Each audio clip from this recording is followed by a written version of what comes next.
Thank you, Chair. Thank you, Mr. Gebara, for being here today with us, and thank you for your statement. This committee has heard from many witnesses about glaring faults in the practices of grocery giants and how they treat our farmers and producers.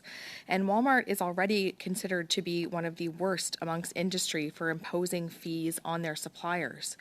And I've heard numbers like $900 for missing a label on a box or a bag of product, or a couple $1,000s for shorting an order even by 2 boxes. I've heard of late fines for truck drivers who were stopped because they didn't make their appointment time because they didn't have safety shoes on while they stay in their own truck. And it's this type of nickel and diming that makes Walmart stressful to do business with, and it also negatively impacts livelihoods of those who do. And when you find a wholesaler or a distributor, they can recoup those costs somewhere else down the supply chain, but a producer can't recoup costs from the dirt that they grow their food in. So the buck stops with the grower and the farm family, and those are the ones who are being hit the hardest. Thankfully, the unscrupulous fee structure of mega companies like Walmart has rightly driven attention to the need for a grocery code of conduct. So I just have a couple of quick questions to start off with, sir, and it's the same questions that I've asked the heads of the other companies, grocery giants that have come here before committee. Will you once and for all abolish all the fees, fines, and chargebacks and pay farmers a fair price, the price that's on their invoice? Thank you, Ms. Root, for the question. Let me just start by saying that we engage with all of our suppliers in a very transparent and very clear way, and that we are both flexible depending on the type of industry that our suppliers are engaged with. We also give reasonable notice to all of our suppliers related to the way we engage with them. And as you know, many of the fees that you just mentioned are related to the cost of doing business. And our business has evolved in many ways over the years. And so we have evolved in the ways we have engaged with our customers by having these type of relationships. And so I would say that those fees normally go both ways, because our suppliers also have their own particularly evolutions of their business, and we receive cost increases.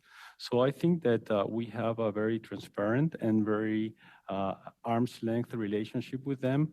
And in all cases, we are flexible and we consider each of our particular situations from our suppliers on a case-by-case basis. Thank you very much. So the answer to my question was no. So my second question is, will you support and participate in the Grocery Code of Conduct? Yeah, I didn't say no to the answer. I think that there's a need to continue to increase transparency. Sir, I'm sorry, I don't have a lot of time here, but my question is, will you participate in the Grocery Code of Conduct? Well, everything that brings transparency and that ultimately is for the best interest of all of stakeholders, including our customers. Thank you, sir. Thank you. My time is short here. I'll take that as a no again. Sir, I'm pro-business, but I've mentioned that other grocery giants are nickel and diming with fees that are charged. Fees that are charged to suppliers by grocery giants such as Walmart amounted to over $6 billion for renovations to their stores, and a cost normally paid for by reinvesting profits in a business, not by creating new fees and offloading the responsibility on suppliers, farmers, and producers. In fact, Sylvain Charlebois called this supply chain bullying, and according to Fruit and Vegetable Growers of Canada, 44% of producers are selling at a loss. During the pandemic, Walmart announced that it would be charging their suppliers a new fee, not just an increase to the current fee structure. This was a new fee, and it was to be charged retroactively to pay for store upgrades, such as improving your online ordering system infrastructure. So my question is, did you go ahead and implement this fee during the pandemic? During the pandemic, we updated the way we engage with customers, and we implemented a new fee. But we think that it was the right thing to do at the time based on the evolution of our business. And again, we do this in a very transparent way, and we consider each of the different situations on a case-by-case basis individually with every supplier.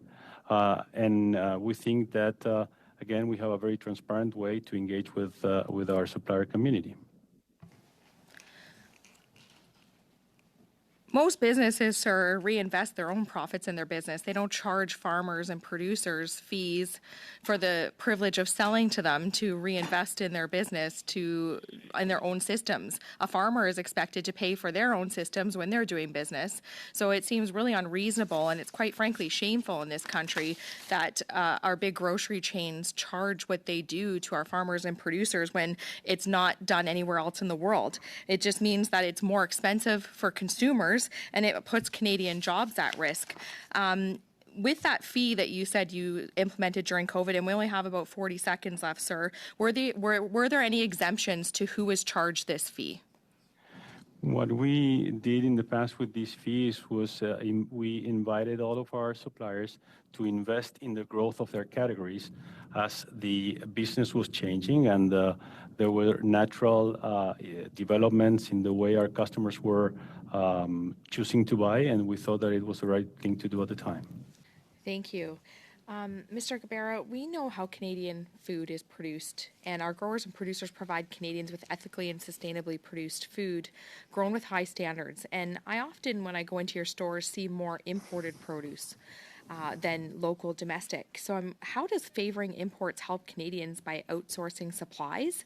And my second question, do you have any initiatives to support local growers? Yes.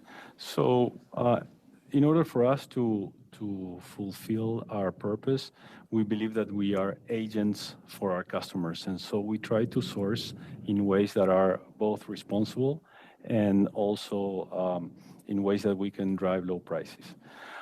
In the case of Canada, we have a very, very strong relationship with more than 2,000 local suppliers, and we source more than 20 billion from local suppliers.